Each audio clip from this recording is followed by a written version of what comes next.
Life's end. Isn't it beautiful? It's almost tragic.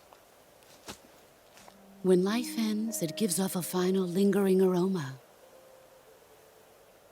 Light is but a farewell gift from the darkness to those on their way to die. I've been waiting, Snake, for a long time. Waiting for your birth, your growth, and the finality of today. Boss, why are you doing this? Why? To make the world one again. The world used to be whole. But with the end of the Second World War, the philosophers began to fight amongst themselves, and the world was torn apart. The Cobras, my comrades who trained and fought alongside me, were torn apart as well. The foibles of politics and the march of time can turn friends into enemies just as easily as the wind changes. Ridiculous, isn't it? Yesterday's ally becomes today's opposition. And this Cold War? Think back. When I was leading the Cobras, America and Russia were fighting together. Now, consider whether America and Russia will still be enemies in the 21st century. Somehow I doubt it. Enemies change along with the times, the flow of the ages, and we soldiers are forced to play along. I didn't raise you and shape you into the man you are today just so we could face each other in battle. A soldier's skills aren't meant to be used to hurt friends. So then what is an enemy? Is there such a thing as an absolute timeless enemy?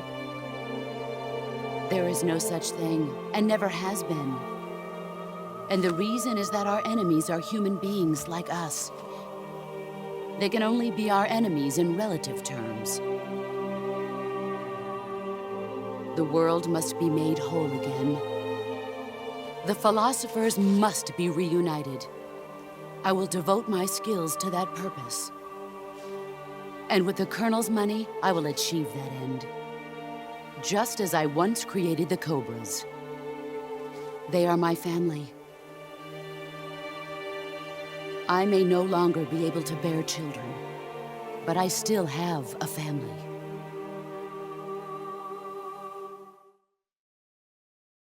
It was November 1st, 1951. I was in the Nevada desert participating in atomic testing. The name Nevada is derived from Spanish, covered in snow, white as snow. And snow is exactly what I saw in that Nevada desert. It froze my blood white. Snake, you were an atomic test subject, weren't you? On Bikini Atoll. That's part of the reason I was drawn to you. You and I are alike. We're both slowly being eaten away by the karma of others. We'll never have the chance to die peacefully of old age. We have no tomorrow. But we can still have hope for the future. In 1960, I saw a vision of the ideal future from space. 3 years earlier, the Soviet Union had succeeded in launching Sputnik, the first man-made satellite in history, into orbit. This came as a huge shock to the United States. In response, America threw everything it had into its own manned spaceflight project, the Mercury program. Even as the Soviets seemed poised to send their first man into space, America was still experimenting with chimpanzees and rockets. The government wanted human data.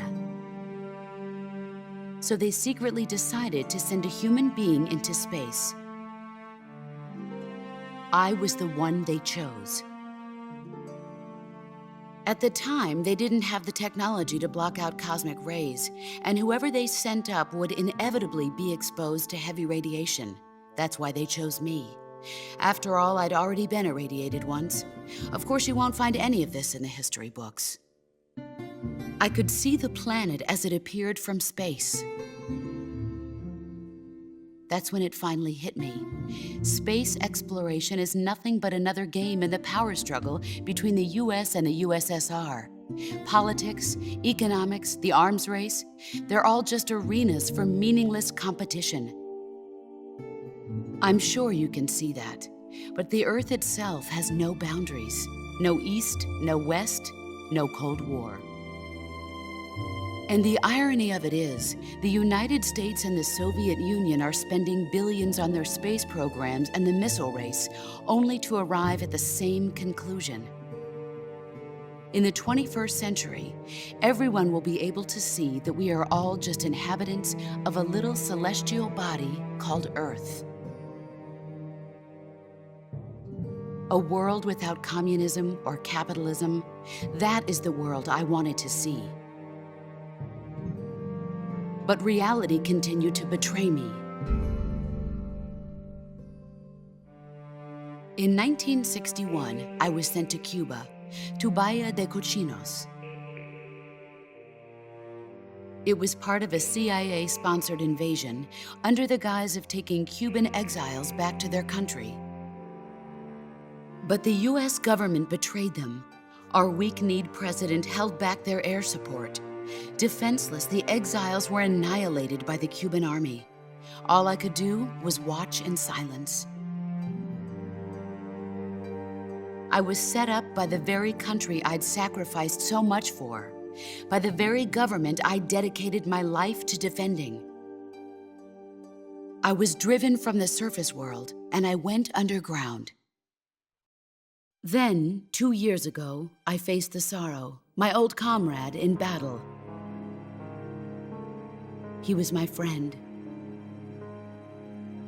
But one of us had to die. I was left with no choice. The sorrow gave his life for me. There is no enmity between us. One must live, and one must die. That was the mission. The ones who gave me that mission were the philosophers. Early in the 20th century, the true holders of power in the United States, the Republic of China, and the newly formed Soviet Union gathered together in a secret meeting that would later be known as the Wise Men's Committee. The secret pact they formed there marked the beginning of the philosophers.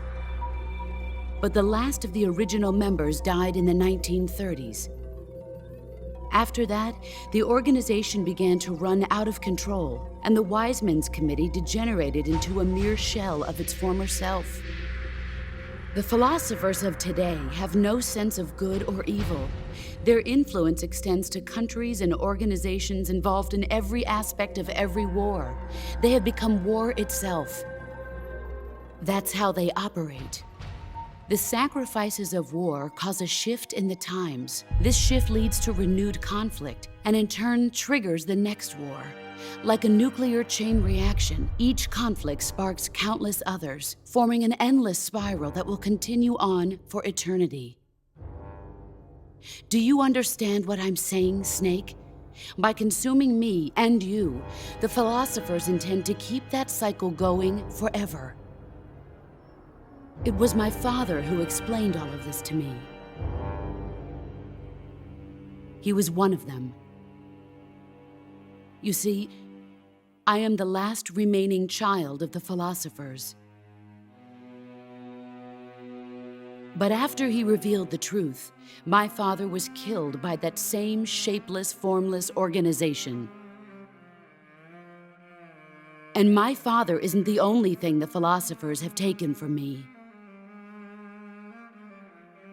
In June of 1944, the Cobras and I took part in the landing at Normandy. We'd been given a top-secret mission to locate and destroy enemy V-2 rocket installations.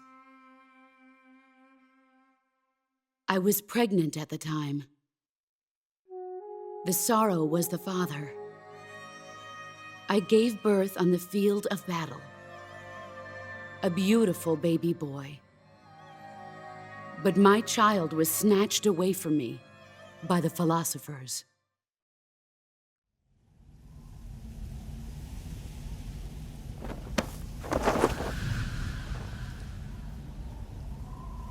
Look at this scar. This is proof that I was once a mother. I gave up my body and my child for my country. There is nothing left inside me now. Nothing at all. No hatred, not even regret.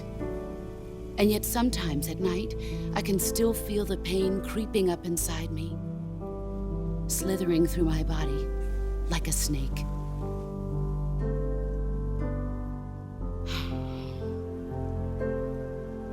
I've never talked this much about myself before. Thanks. Thanks for listening to me.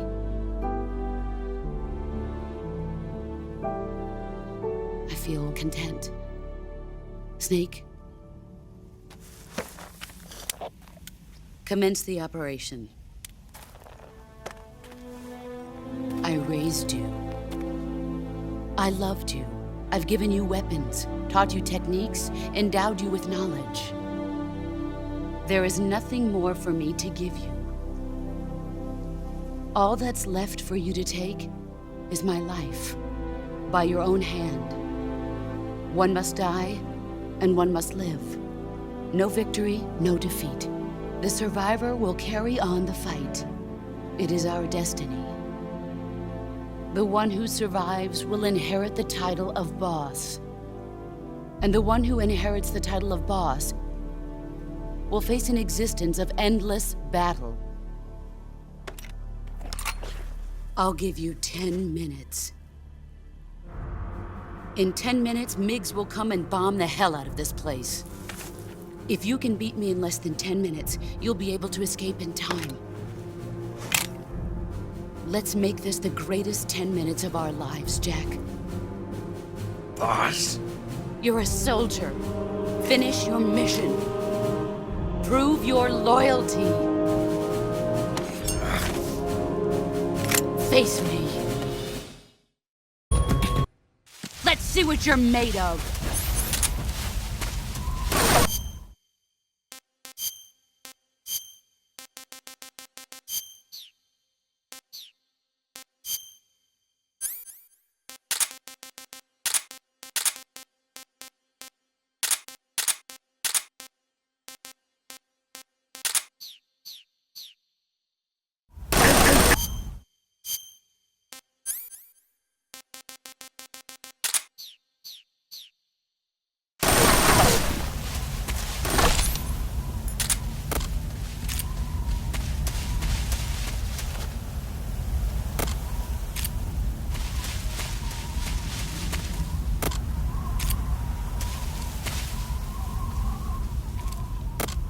Where are you hiding?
Where are you hiding?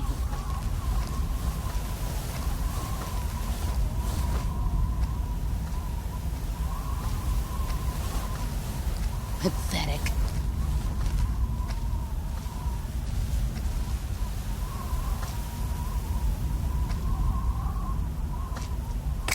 What's the matter?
He's gone.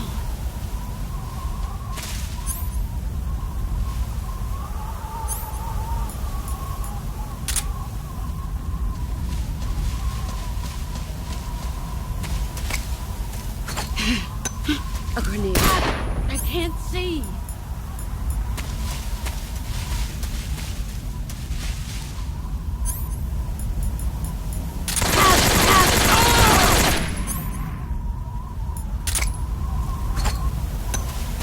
You've gotten stronger. Here I come.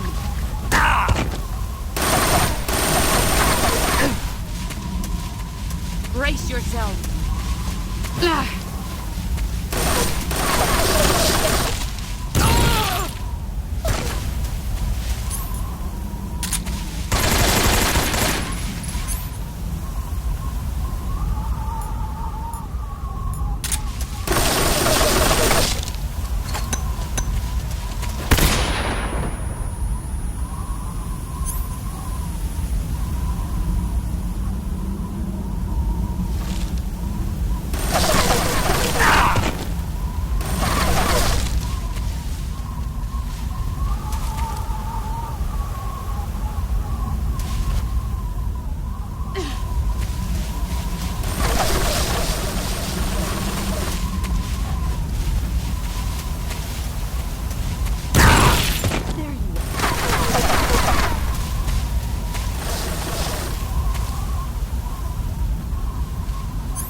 Brace yourself.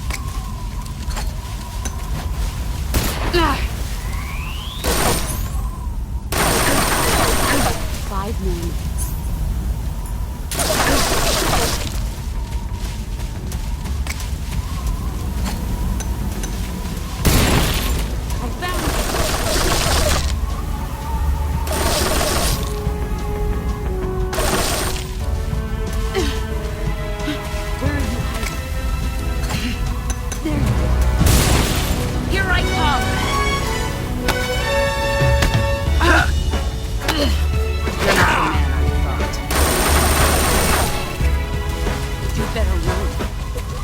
Brace yourself.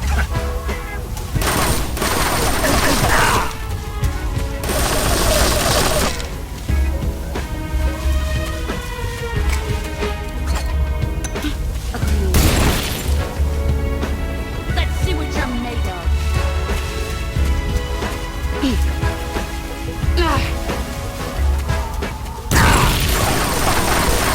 You better run. Brace yourself.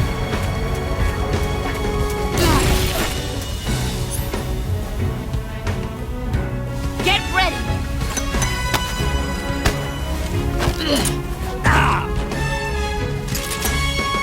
Nice try.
Brace yourself.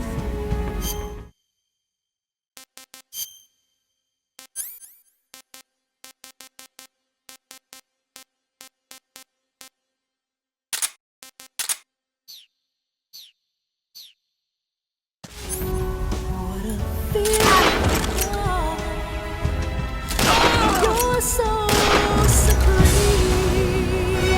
Let's see what you're made of. I give my life, not for honor, but for you. In my time, there's no one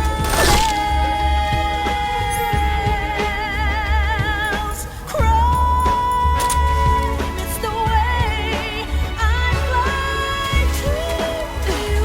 Brace yourself. I'm still in a dream, snake eater.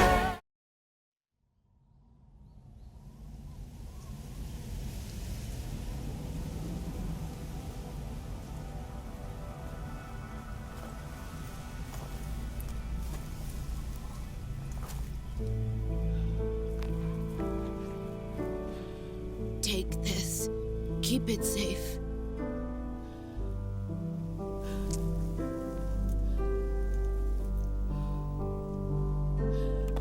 It's our only hope.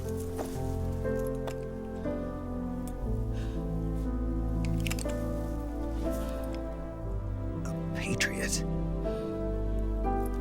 Why are you giving me this? Jack. Or should I say, Snake. You're a wonderful man. Kill me. Kill me now. Do it.